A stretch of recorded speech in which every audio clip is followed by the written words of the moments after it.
The first thing that hit me wasn't the sight, but the smell. Not the familiar, comforting scent of aged paper and lemon oil I'd known for 40 years, but the sharp, chemical odor of fresh paint. My library, my sanctuary, was gone. The warm oak shelves my husband Arthur and I had built with our own hands were ripped out, replaced by stark white walls that bounced the harsh afternoon light.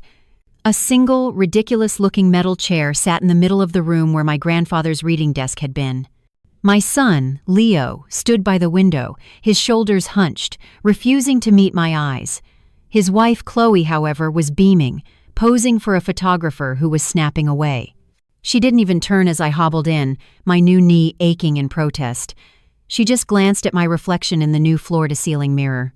"Don't you love it, Eleanor?" she said, her voice dripping with a sweetness that never reached her eyes. "We've finally monetized all this old dust. This house is an asset now, not a museum." An asset. 40 years of my life, of my marriage, of painstaking work saving history one page at a time, reduced to a line item on a balance sheet. I looked at the son I had raised, the boy I had taught to revere the stories bound in leather and love, and I saw a stranger standing in the ruins of my life. But that explosion of sterile white paint was just the final crack in a foundation that had been crumbling for years, starting with a series of small betrayals I had chosen to ignore. Those small betrayals I'd chosen to ignore, they were like hairline fractures in a beautiful old porcelain vase.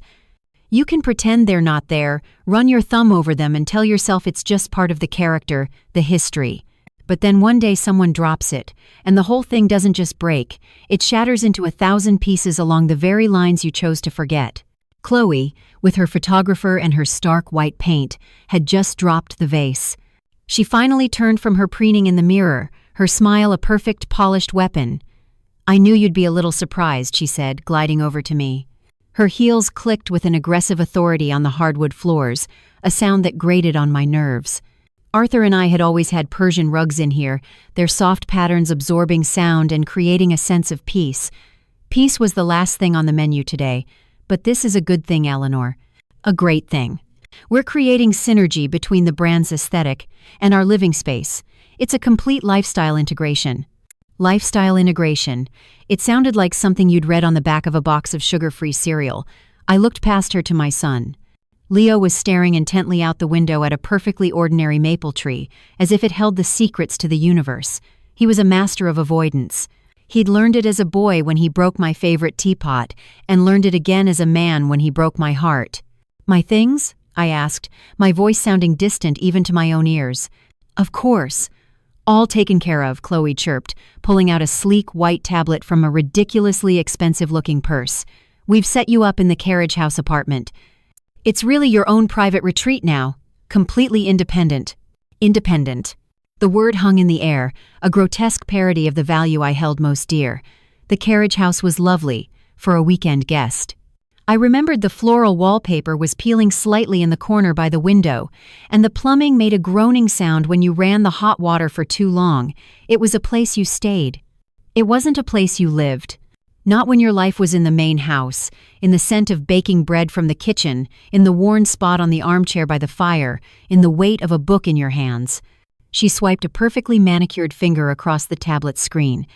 "And it's all laid out in the family legacy trust we set up. Remember?" I remembered. I remembered sitting at my kitchen table, the scent of coffee in the air, while Chloe and Leo explained it all. It was about protecting the assets, they'd said. Estate planning for the modern world, making sure everything was streamlined for the future. I, a woman who could spot a doctored 17th century manuscript from 20 paces, had felt a surge of pride that my son was being so responsible. My guard was down, softened by a mother's foolish heart and the lingering fog of anesthesia from a pre-op consultation. I signed where they told me to sign. Chloe zoomed in on a block of text. "See? It gives us, as majority trustees, operational control over the primary assets for business development purposes. It's just a formality, really. Standard legal stuff. A formality." She had the audacity to call the theft of my life a formality. I felt a cold knot tighten in my stomach. The trust wasn't a shield to protect our family's legacy. It was the weapon they had used to steal it, and I had handed it to them. The shame of it was a physical weight, heavier than any grief. I didn't argue. I didn't raise my voice. In my line of work, you learn that the most important discoveries are made in silence. You don't fight with the page, you study it. You look for the flaw, the forgery, the hidden watermark that tells the true story. I looked at Chloe's triumphant face and Leo's averted gaze, and I knew I was looking at a forgery of a family. "The books," I said, my voice quiet but firm. "My collection." Chloe waved a dismissive hand. "Oh, they're fine. We had a professional art handler pack them up. They're in a climate-controlled storage unit in Poughkeepsie. The insurance appraisal was fantastic, by the way, especially for the monster one." The monster one.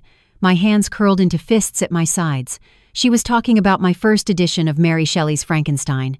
The copy Arthur had found at a dusty garage sale in Vermont for 50 cents, the one we had spent a winter lovingly, painstakingly restoring together. He called it our beautiful monster. It was the soul of our collection, a symbol of our shared passion. And to her, it was just the highest number on an appraiser's spreadsheet. That was the deepest cut of all. It wasn't just my home she had taken. She was trying to erase my history, my love story. "It's time to get you settled," Chloe said, her voice taking on the tone of a patronizing nurse. She put a hand on my arm, and I had to fight the urge to recoil. She was steering me out of my own library, a smiling jailer leading me to my cell. Leo finally turned from the window, his face a mask of strained politeness. "It'll be great, Mom. You'll have your own space. It's for the best." For the best. I let them walk me out the door, across the stone patio where Arthur and I used to drink our morning coffee, and toward the carriage house.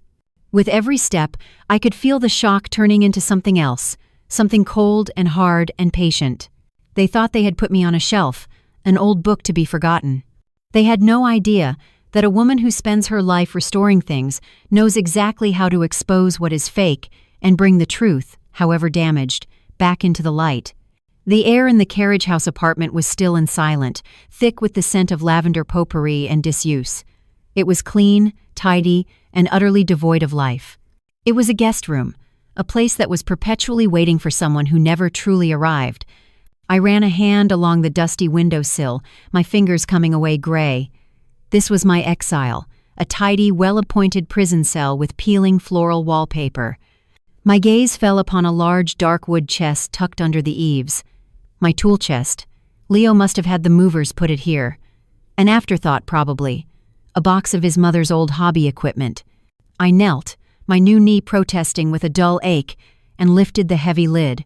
A rush of familiar smells filled the air, the faint acidic tang of archival glue, the rich scent of worn leather, the clean, dry aroma of cedarwood. It was the smell of my own hands. The smell of my purpose. Inside, nestled in fitted velvet compartments, lay my tools. They weren't just objects, they were extensions of my memory, of my very being. My fingers traced the smooth, cool ivory of a bone folder, worn into a gentle curve by 30 years of my grip as I creased paper and smoothed bindings. I picked up a steel burnisher, its weight familiar and comforting in my palm. I saw the scalpels, their blades still honed to a surgeon's sharpness, the delicate Japanese brushes made from badger hair, the tiny pots of pigment I'd mixed myself to match the faded inks of centuries past. Each tool was a story. Each tool was a promise I had kept to a book that the world had given up on. My hand came to rest on a small wooden box. I opened it. Inside, on a bed of silk, was a single, impossibly fine brush, its tip no wider than a needle. I had used it for the most delicate work, applying a single drop of adhesive to a tear no bigger than an eyelash. And as I held it, the dusty, lavender-scented air of the carriage house dissolved around me. The weak afternoon light faded, replaced by the warm, golden glow of a gas lamp. The silence was replaced by the soft crackle of a fire and the gentle rustle of turning pages. I was home again. I was back in my library, 10 years ago, on a cold November night. Arthur was in his worn leather armchair by the fire, a book of poetry resting on his lap. The scent of his pipe tobacco, a sweet blend of vanilla and cherry, hung faintly in the air. He wasn't reading, just watching me with that quiet, contented look he got whenever I was lost in my work. The world could be falling apart, but if I was at my restoration table, my hands steady and my focus absolute, his world was in perfect balance. In front of me, under the bright cone of the task lamp, lay our beautiful monster. The first edition of Frankenstein, which Arthur, with the impossibly good luck of a man who truly loves the hunt, had found at a church rummage sale. Its spine was broken, its pages were foxed and brittle, and a long-ago reader had spilled a cup of tea across chapter 5. To anyone else, it was ruined. To us, it was a treasure waiting to be coaxed back to life. My breath was held tight in my chest. Using the fine-tipped brush, I was mending the tear on the title page, right through the author's name, Mary Shelley. I felt like I was holding her own history in my hands. The work was microscopic, painstaking. It was a conversation across 2 centuries. The house was so quiet I could hear the gentle tick-tock of the grandfather clock in the hall, a sound that had been the steady heartbeat of our home for decades. After a long while, I finished the repair, setting the page with a small, weighted piece of felt. I leaned back, my shoulders aching, and finally let out a long breath. Arthur set his book down. "It will live again," he said softly. I smiled, a tired but deeply happy smile. "I hope so. It deserves to." He got up and came to stand behind me, placing his warm hands on my shoulders. He looked down at the disassembled book, at the scattered pages I was so carefully healing, one by one. "You know," he said, his voice thoughtful, "anyone with a bit of skill could patch the paper. A good craftsman could even fix the binding." He paused, his thumbs gently rubbing my shoulders. "But what you do, it's something else entirely. You don't just fix the pages, my love. You save the soul inside." The memory shattered, and the warm lamplight vanished, leaving me on my knees in the cold, dusty light of the carriage house. The silence that returned was empty, hollow. It wasn't the peaceful silence of a shared life, but the lonely silence of abandonment. The grandfather clock was no longer ticking. Arthur was gone. And the book, the soul we had saved together, was in a numbered box in a concrete warehouse, its value reduced to a $sign on an insurance form. A single tear tracked a path through the dust on my cheek. But it wasn't a tear of defeat, it was a tear of rage. Chloe and Leo hadn't just taken a house, they had tried to steal its soul. They had tried to steal mine. I closed the lid of the tool chest. The solid, final thud echoed in the small room. Arthur was right. My work was about saving the soul of things. And I would be damned if I was going to let them tear the soul out of the life we had built. Resolve is a quiet thing. It doesn't scream or rage. It settles deep in your bones, a cold, hard certainty that banishes fear and replaces it with a singular, clarifying purpose. I stood up, my knee complaining but my spine straight, and walked to the small kitchenette. I filled the kettle, my movements deliberate and steady. In the face of chaos, you return to ritual. You make a cup of tea. You breathe. You plan. While the water heated, I went to the small bookshelf by the door. It was filled with cheap paperbacks left by previous guests' thrillers and beach reads. Tucked behind a row of them was my old address book. It was bound in dark green leather, the cover softened with age, the pages filled with my own looping cursive. In a world of digital contacts and fleeting connections, this book was an archive of my real life, of relationships built over decades. I flipped through the pages, past the names of old friends and distant relatives, until I found the C section. Carter Benjamin. A faint smile touched my lips. I remembered Ben when he first came to me, fresh out of graduate school with a brilliant mind and clumsy hands. He was 24, with a shock of unruly black hair and eyes that held a deep, almost holy reverence for the printed word. He wanted an apprenticeship, he'd said, because anyone could be a historian, but he wanted to learn how to hold history in his hands. For the first 6 months, I barely let him touch paper. He swept floors, mixed glue, and learned to sharpen tools until his knuckles were raw. Some apprentices would have quit, their pride wounded. Not Ben. He understood. He knew that before you can heal something, you must first learn the humility of service. I remember the day I finally let him work on a real project, a simple 19th century botanical atlas. He spent an entire week just mending a single tear on a page depicting a night blooming cereus. When he was done, he brought it to me, his hands trembling slightly. I held it up to the light. The repair was invisible, seamless. He had the gift. He had the patience.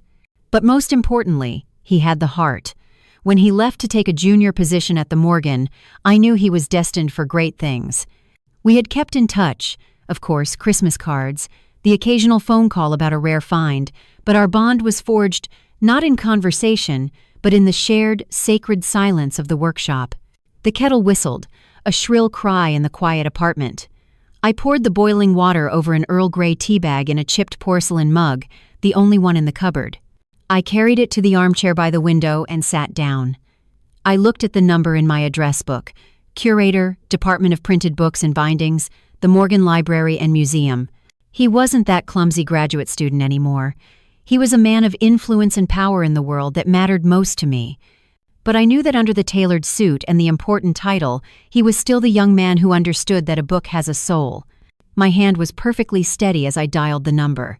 Dr. Carter's office. This is Amelia speaking. The voice was young, crisp, and professional. May I speak with him, please? My name is Eleanor Vance. One moment, Mrs. Vance. There was a pause, a series of soft clicks, and then his voice, deeper than I remembered but still unmistakably his. Eleanor? Is everything all right? He sounded concerned. I never called him at the museum. I took a sip of my tea, the hot liquid a small comfort. I did not cry. I did not plead. I laid out the facts with the same dispassionate precision I would use to describe the condition of a damaged manuscript. Ben, I'm at the house. I came back from my knee rehabilitation today. Leo and Chloe have taken operational control of the property and the collection. They've invoked a clause in a trust document I signed before the surgery.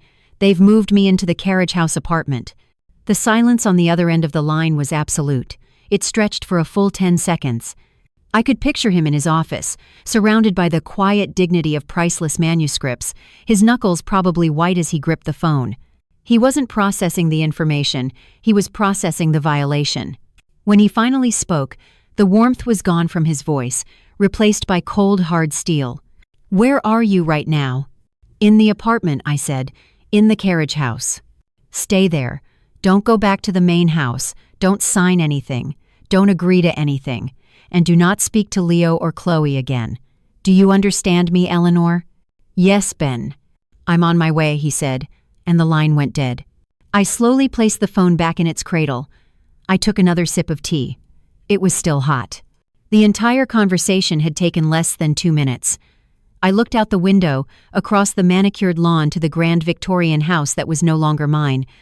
The lights were on in my library. I could see the faint silhouette of the photographer's equipment. They were still in there, curating their brand, leveraging their asset.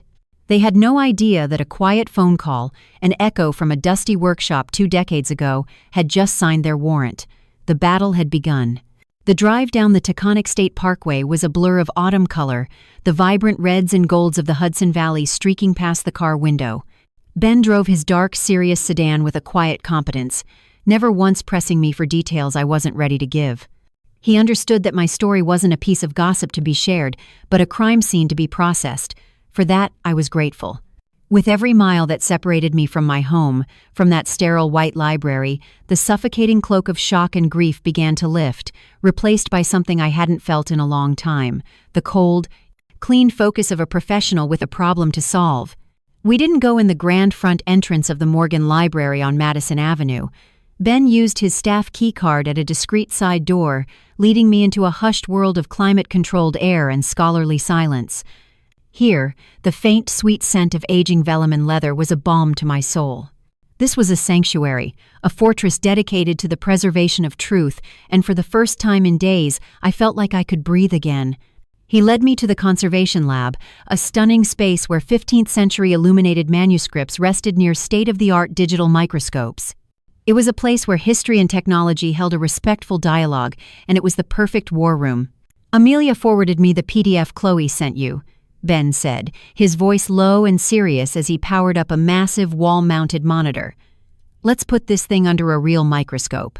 The document appeared on the screen, a crisp, clean digital file. To the untrained eye, it was flawless, official, intimidating. The language was dense with legalese, a thicket of words designed to confuse and overwhelm. I ignored the text. A forger's greatest trick is to make you focus on the story they're telling, so you don't notice the flaws in the ink they used to write it. My eyes went straight to the architecture of the document itself. The letterhead. Ben, I said. Can you magnify the top left corner? 400%. He typed a command, and the image of a corporate logo, a stylized LV for Leo Vance, filled the screen. I leaned in. Look at the edges. See the feathering? It's almost invisible, but the pixels are softer there. It wasn't printed from a master file. It was scanned. Poorly. Ben nodded, his own eyes narrowing. Okay, scanned letterhead. Sloppy, but not illegal. No, I agreed. But it's arrogant. It means they assumed no one would ever look this closely. Show me the signature page. He jumped to the last page. My own signature was there, a perfect digital copy lifted from some other document I must have signed. Beside it were Leo's and Chloe's, and below them, the stamp and signature of a notary public. Everything looked right, but it didn't feel right. Forgery is an art of deception, and I have spent a lifetime studying the tells. It's often not a single glaring error, but a collection of tiny details that feel out of harmony, like a single sour note in a symphony. The notary seal, I said, my pulse quickening slightly. Let's get in close on that. As close as you can go. The circular, embossed seal filled the screen. It looked perfect. The name was clear, the state commission number legible. It looks clean, Eleanor, Ben said, a note of disappointment in his voice. Wait, I whispered. My eyes were fixed on the delicate sawtooth edge of the seal. In the real world, when an ink stamp is pressed into paper, the ink bleeds into the fibers, creating a subtle organic softening at the edges. And when an embosser is used, it physically displaces the paper fibers. But this was too perfect, too crisp. It was like a sticker on a piece of fruit. Look at the watermark behind the seal, I instructed, my voice barely a murmur. Right where the N in the notary's name crosses the faint gray pattern of the security paper. Ben manipulated the image, isolating the tiny intersection. He increased the magnification again.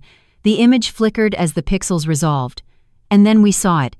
A tiny, almost imperceptible square of distortion. A digital ghost. The watermark didn't flow seamlessly behind the letter N. It stopped abruptly. The seal hadn't been stamped onto the watermarked paper. It was a separate image that had been digitally placed on top of it. Ben let out a low whistle. They faked the notarization. Yes, I said, a grim satisfaction settling over me.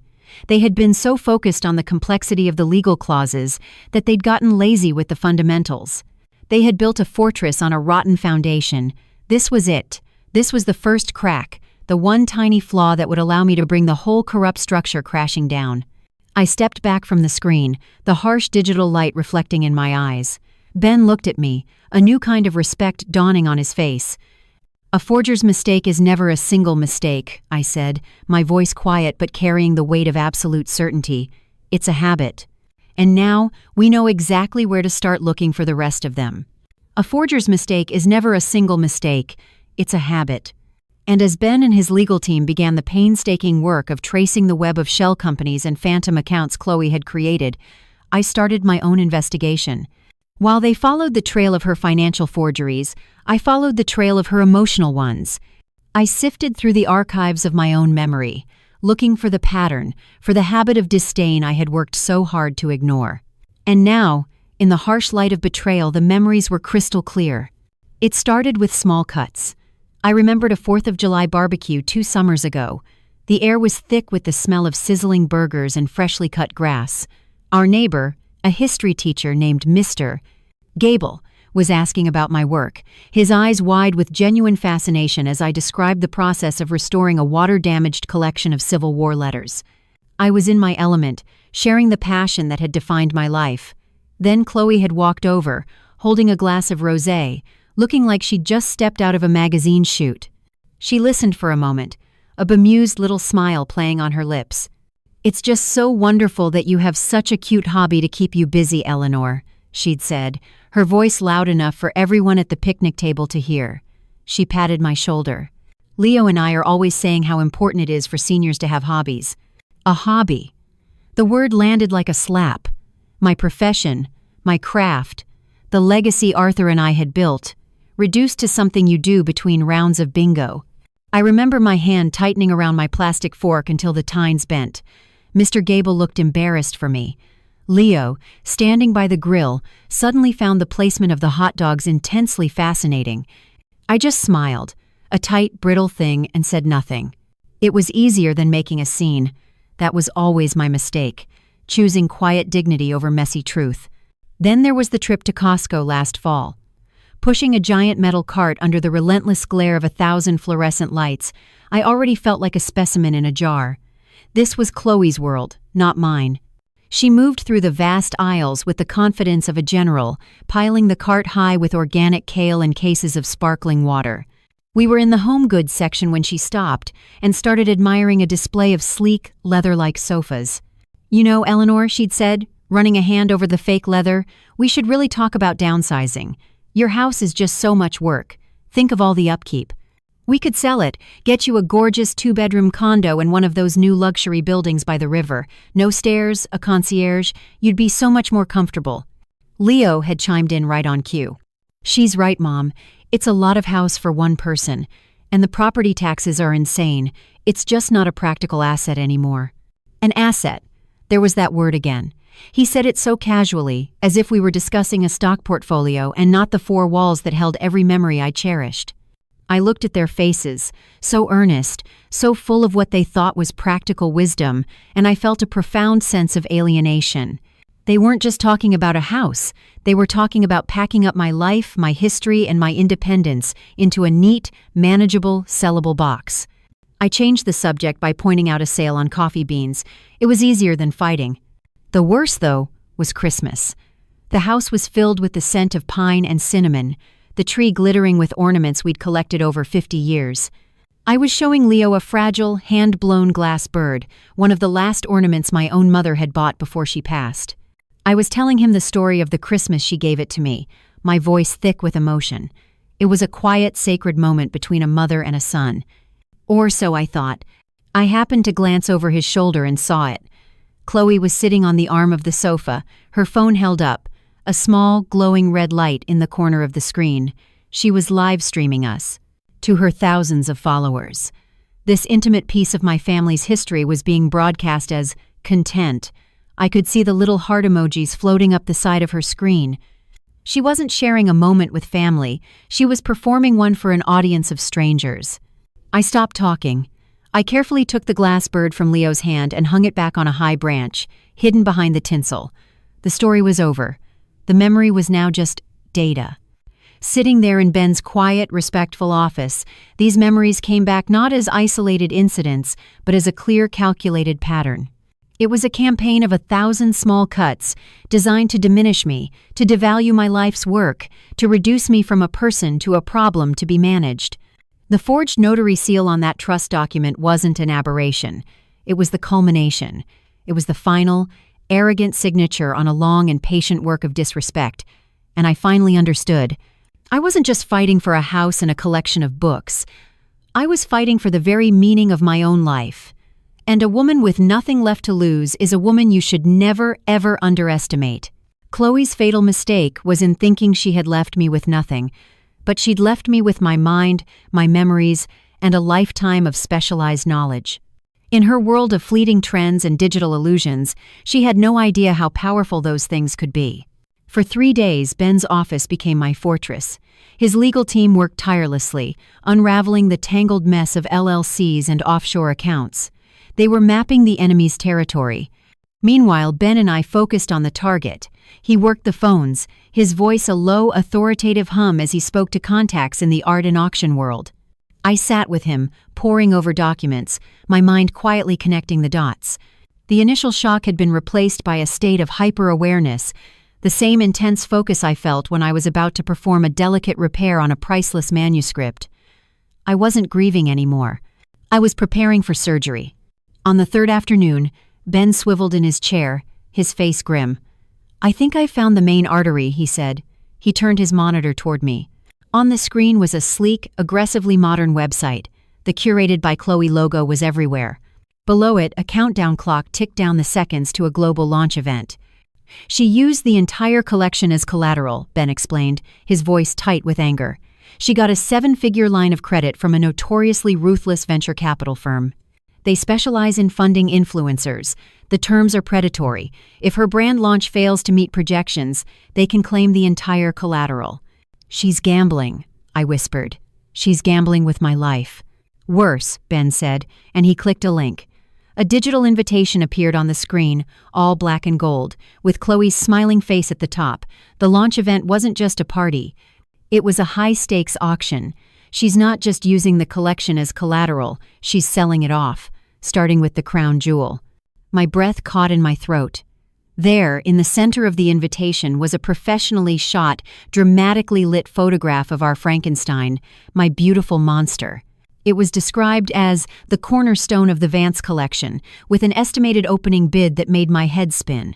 Seeing it there, stripped of its history and reduced to a price tag, was a physical blow. This was the final desecration. Ben saw the look on my face, and his jaw tightened. "We can file an emergency injunction," he said immediately. "Our lawyers can argue the trust is fraudulent based on the forged notary. We can tie this up in court for months." I stared at the image on the screen. I saw Chloe's smug face, the arrogant branding, the cold calculus of it all. An injunction was a defensive move. It was the act of a victim trying to protect what was left, and I was done being a victim. A slow, cold smile spread across my face. Ben looked at me, confused by my sudden change in demeanor. "No," I said softly. "No injunction. Let the auction proceed." "Eleanor, what are you talking about? She'll sell it." "Let her try," I replied, my eyes still locked on the screen. I leaned forward. "Ben, can you pull up the high-resolution press photos of the book?" He found them on the auction house's media site. A series of crisp, detailed images appeared. I had him zoom in on the cover, the spine, the title page. And as I looked at the book I knew more intimately than any person alive, a plan began to form. A beautiful, intricate, and utterly devastating plan. My mind went back to that winter in the library with Arthur. I remembered the long hours I spent with that book, the feel of the brittle pages under my fingertips. I remembered the moment I discovered it, a tiny, almost imperceptible printing error on page 87. In the word wretch, the serif on the T was slightly misaligned, a flaw unique to a handful of copies from the initial 1818 print run. It was a detail so obscure it had never been documented in any official bibliography. It was my secret, and I remembered something else. After I had finished the restoration, just before I rebound the spine, I had performed a small, private ritual. It was a tradition I shared only with Arthur, my own secret master's mark. With the tip of a fine brush, I had applied a single, microscopic fleck of 24-karat gold leaf to the inside of the new binding, hiding it within the crease of the spine. It was invisible to the naked eye, a tiny spark of gold hidden in the darkness. My own soul, tucked away inside the monsters. Chloe had the book, but I had its truth. "Ben," I said, my voice calm and clear, "is the provenance for this auction based solely on the official records and my late husband's notes?" "Yes, exclusively," he confirmed. "That's standard practice." "And does Chloe have any independent expertise in 18th century printing techniques or bookbinding?" He almost laughed. "Chloe thinks a folio is a type of Italian sandwich. She has none." "Good," I said. The final pieces of the trap were clicking into place. She was an amateur, pretending to be an expert. Arrogance, the forger's oldest habit. There is a man named Julian Croft. He's a notorious fraud consultant in the antiquities world. Some call him a vulture, but he's the best there is at publicly debunking forgeries. I want you to get in touch with him, anonymously. Ben stared at me, beginning to understand. A predatory glint appeared in his own eyes. "What do you want me to tell him?" I looked again at the picture of my beautiful monster, so artfully packaged for its own execution. "Tell him," I said, "that you have a tip about a high-profile auction, and that the monster might be more interesting than anyone imagines." Tell him that the monster might be more interesting than anyone imagines. That was my instruction to Ben, and he understood it perfectly. A good curator, like a good restorer, knows the power of understatement. You don't shout in a library, and you don't use exclamation points when you're laying a trap for a shark. We didn't use Ben's office computer. That would have been amateurish. Instead, we went to a small, anonymous coffee shop in Midtown, the air thick with the smell of burnt coffee and ambition. Ben pulled out a brand-new burner laptop he'd bought for cash at a big-box store in Queens. He created an encrypted, untraceable email account. The name he chose was Veritas, Latin for truth. I almost smiled. He drafted the message while I looked over his shoulder, our heads close together in the dim light. The wording had to be perfect, a master class in baiting a hook for a very specific and very dangerous fish. Julian Croft, from everything I had read, was a man who feasted on arrogance. He was a brilliant, bitter academic who had discovered it was far more profitable to publicly dismantle the reputations of wealthy collectors than it was to build his own. He was a necessary evil, and we were about to point him directly at Chloe. Ben's first draft was good, but too direct. "We need to flatter his ego," I murmured, pointing at the screen. "And we can't make a claim we can't prove. We don't say it's a fake. We hint at a secret only a true expert would appreciate." We spent 20 minutes debating a single sentence, honing it like a scalpel. Finally, we had it. The email was a work of art in its own right. "Mr. Croft, a respectful tip. You may wish to attend the upcoming curated by Chloe auction. The centerpiece, a first edition of Shelley's Frankenstein, is being presented with a standard provenance. However, a close examination by an expert eye might reveal a significant undocumented irregularity in the book's physical makeup, one that speaks volumes about its true history.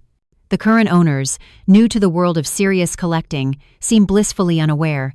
It would be a shame for such a fascinating secret to go unnoticed. A word to the wise.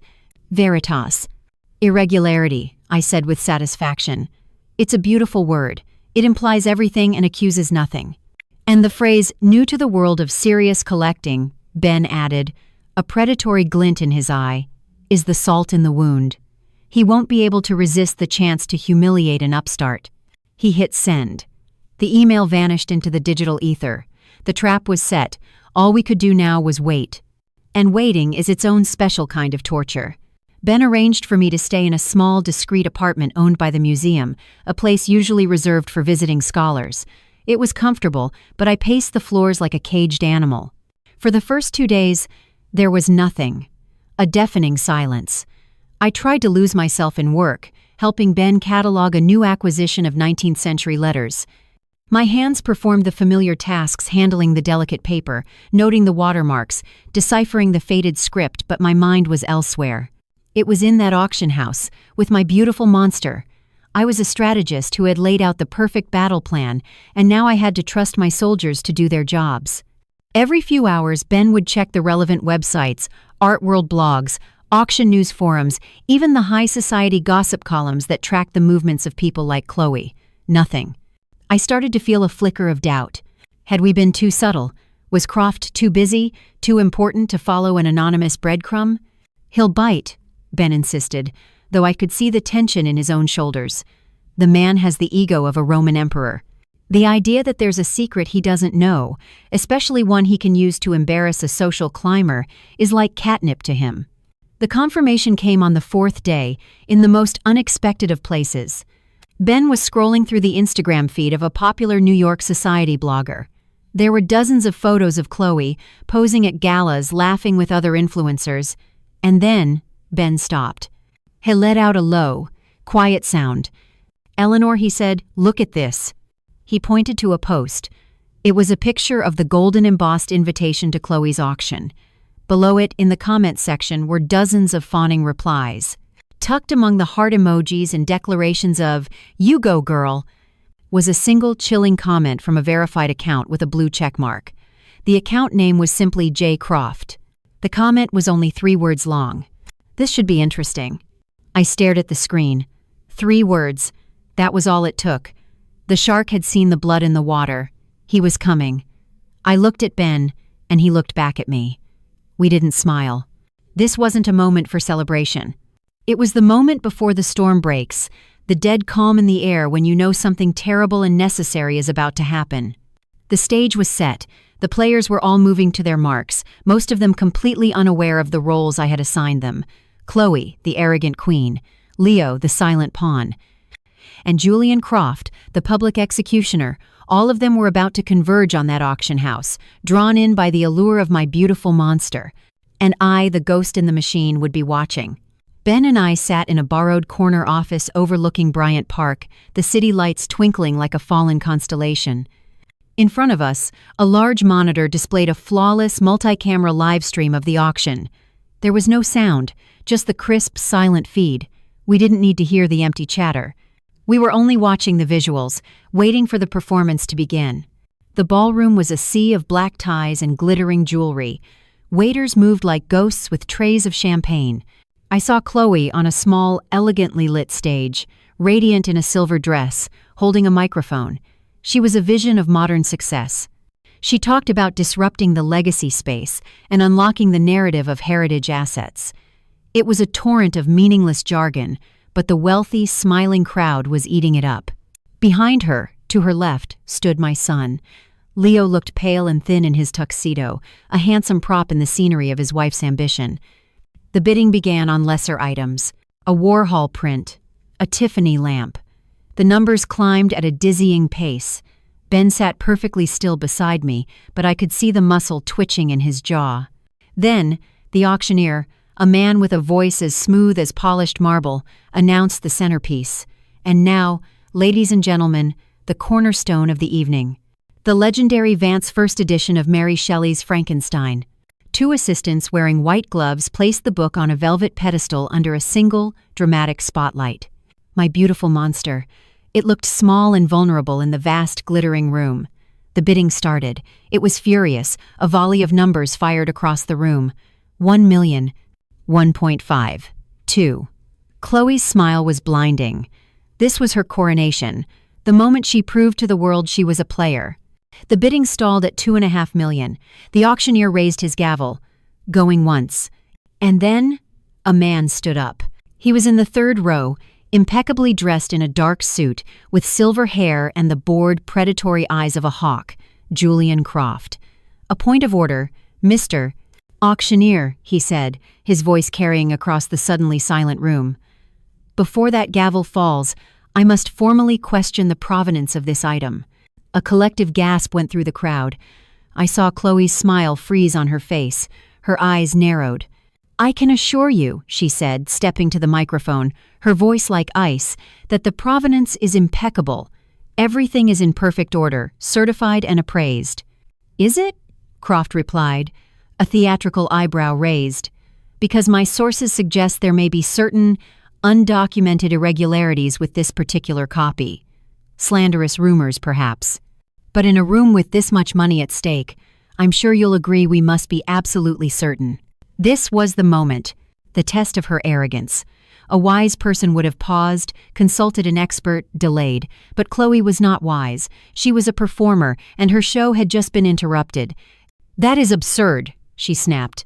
This is nothing but a pathetic attempt to disrupt a private event.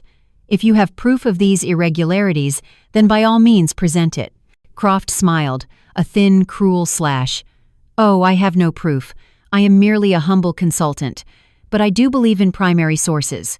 And as it happens, the world's foremost authority on this specific collection is available to put these rumors to rest. With your permission, I would like to call an expert witness. Before Chloe could object, the large double doors at the back of the ballroom swung open, and I walked in. The room fell into a silence so profound I could hear the faint hum of the air conditioning. Every head turned. I saw Leo's face go ashen, his mouth falling open. Chloe stared at me as if she had seen a ghost. And perhaps she had. The ghost of a life she thought she had successfully buried. I wore a simple black dress, my only jewelry the small pearl earrings Arthur had given me for our 30th anniversary. I walked slowly, my cane tapping a steady, rhythmic beat on the polished floor, the sound echoing in the cavernous silence. I did not look at my son or his wife. I looked only at the book. When I reached the stage, I turned to the auctioneer. A magnifying glass and a portable UV light, if you please. An assistant scurried to produce them. I picked up the book, my hands steady. I could feel the energy in the room, a mix of confusion, scandal, and rapt attention. This was better than any reality show. I opened the book carefully to page 87 and placed the magnifying glass over a single word. Ladies and gentlemen, I said, my voice calm and clear, in a handful of copies from the original 1818 print run, a flaw occurred. The serif on the letter T in the word wretch is broken, an undocumented but verifiable printing error. I then took the UV light and ran it along the inside of the book's spine. A tiny, brilliant fleck of light appeared, invisible a moment before. And this, I continued, is my personal restorer's mark. A microscopic fleck of 24-karat gold leaf embedded in the binding. Both of these unique identifiers were documented in a sealed affidavit filed with my legal counsel 5 years ago. This book is, without question, authentic. It is the real Vance first edition. A wave of confusion washed over the room. Chloe looked momentarily triumphant, but utterly bewildered. I had proven her right. In the back of the room, Julian Croft simply nodded, as if he had expected nothing less. I closed the book and placed it back on its pedestal, and in that moment of stunned silence, a man in a dark suit who had walked in with me stepped forward. He walked directly up to Chloe on the stage. "Chloe Vance?" he said, his voice devoid of any emotion. He held out a thick envelope. "You have been served. This is a federal indictment for bank fraud, conspiracy, and the securing of a loan against stolen assets acquired through a forged legal instrument." The dam broke. The room erupted in chaos. The venture capitalists in the front row were already on their phones.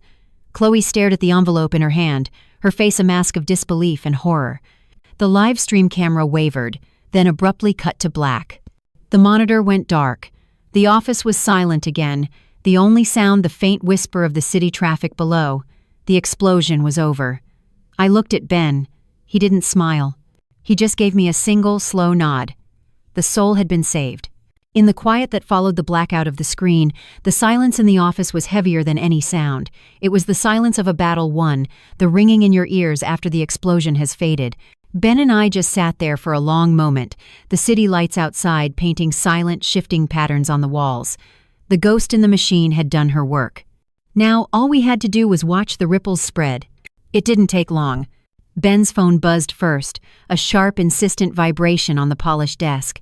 Then mine lit up with a notification. Then Ben's again. It was like feeling the first tremors of a distant earthquake. The world had caught up to the story. Ben pulled up the website for a major financial news outlet. The headline, stark and brutal, had already replaced whatever story was there a minute before. Chaos at glittering Nike auction as influencer founder served with federal indictment. Below it was a grainy screenshot from the live stream, capturing the exact moment of Chloe's face crumbling in disbelief. We read the article in silence. It was all there. The allegations of a forged trust, the use of a priceless antiquities collection as illegal collateral, and a crisp, damning no comment from the venture capital firm that had backed her. A separate article was already up on an Art World blog, written by Julian Croft himself, a masterful piece of journalism that managed to both report the facts and paint himself as the heroic seeker of truth. The first domino had fallen, the rest followed with breathtaking speed. Over the next few days, we watched from our quiet command center as the empire of Chloe Vance imploded. It was like watching a time-lapse video of a building being demolished.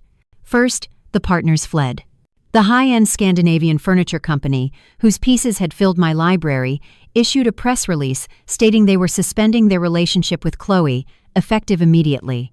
The French cosmetic brand for which she was the face scrubbed her image from their website overnight. One moment she was there, smiling with perfect teeth.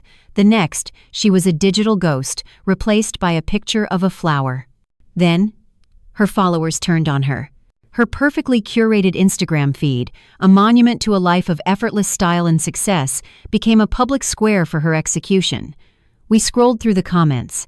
They were a torrent of digital rage. The heart emojis were replaced with snakes.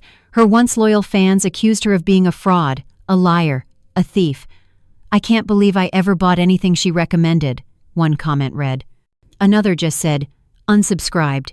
We watched the number at the top of her profile, the follower count she had spent years obsessively cultivating, begin to plummet. It was a slow, steady hemorrhage of her only real currency, relevance. I felt a strange sense of detachment watching it all unfold.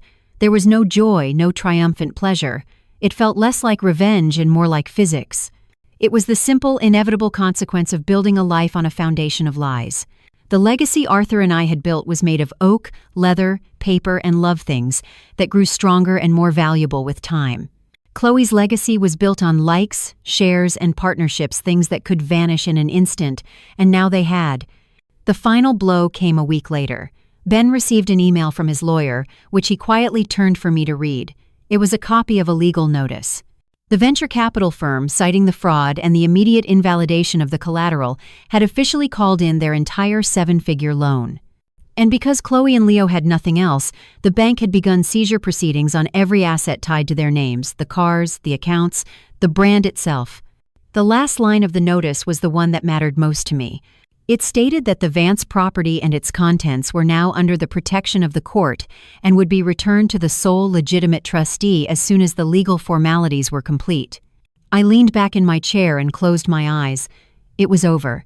The house was safe. The books were safe. The soul was safe. I never saw Chloe or Leo during that time, but a month later, Ben showed me a public filing for their new court-mandated business address. It was a single-room rental unit in a drab office park out near the airport. I allowed myself to picture it for just a moment. Not the glittering ballroom or the stark white library, but a small beige box with a single window overlooking a parking lot. No photographers, no investors, no adoring fans. Just the two of them, surrounded by the silent, invisible ruins of a life they had tried to steal. There was no satisfaction in the image, only a profound and quiet sense of an equation being balanced, of a story finding its necessary, unglamorous end. The weeks that followed were a blur of legal formalities, of papers to sign and statements to give. But finally, the day came when Ben handed me a set of new keys and told me the house was mine again. Truly mine. Walking back through my own front door was a strange experience. The house was empty, sterile. Chloe and Leo's minimalist furniture was gone, repossessed by the bank. My books and belongings were still in boxes, waiting. The ghosts of the last few months were everywhere in the faint smell of fresh paint that still lingered in the library, in the echo of my own footsteps in the empty halls. I started the slow, methodical work of putting my life back together, one box at a time. It was a restoration project, just like any other. It required patience, a steady hand, and an unwavering focus on what was real and what was fake. 2 weeks into this process, the doorbell rang. My first instinct was fear, a cold jolt that I hated. I checked the new security camera Ben had insisted on installing. On the small screen, a man stood on my porch, his shoulders slumped, his hands shoved deep into the pockets of a simple canvas jacket. It took me a moment to recognize him. It was my son. He looked diminished. The expensive, tailored suits were gone. He'd lost weight, and there were dark circles under his eyes that spoke of sleepless nights. The confident, arrogant man who had stood by his wife's side at that auction had vanished. This was someone else entirely. I took a deep breath, unlocked the deadbolt, and opened the door. He wouldn't meet my eyes. He just stared at the welcome mat. "Mom," he said, his voice raspy. Can I come in for a minute?" I didn't answer. I just stepped aside and let him pass. I led him into the library. The room was still in a state of chaos. The oak shelves were half reinstalled, and boxes of books were stacked everywhere, a literary mountain range in the middle of the floor. The air smelled of sawdust and lemon oil. It was the scent of healing. We stood in the middle of the room, the silence between us as vast and empty as the bare walls. Finally, he spoke, his voice barely a whisper. "I didn't come here to ask you to forgive me. I know that's not possible. I needed to say it, to you, without her." He finally looked up at me, and his eyes were filled with a shame so profound it was almost difficult to witness. "She didn't trick me, Mom. Not really. I mean, she put the ideas in my head. She drafted the documents, but I went along with it. Every step of the way, I chose to." He looked around the half-finished library, at the evidence of the life he had tried to dismantle. "I was weak," he said, his voice cracking. "I spent my whole life feeling like I wasn't enough. Dad was this brilliant historian. You're this artist. You two built this whole world for yourselves out of passion and knowledge, and I just sold things. I marketed brands. It all felt so weightless." He sank down onto a wooden crate, running his hands through his hair. "Chloe, she made it all seem so easy. She had this vision of a life that was shiny and new, where your value was measured in followers and headlines, a life of style. And I was so afraid of being ordinary that I convinced myself that style was the same thing as substance." He let out a bitter, self-deprecating laugh. "Now I know the difference." I listened, saying nothing. I just stood there, my hand resting on a stack of poetry books, and watched my son confront the wreckage of his own character. I saw the little boy who once cried because he'd accidentally stepped on a flower, and I saw the cold-eyed man who had told me my home was no longer my home. They were the same person, and the grief of that was a sharp, sudden pain in my chest. "I took a plea deal," he said, his gaze fixed on the floor. "I'm cooperating fully with the federal prosecutors. I've told them everything.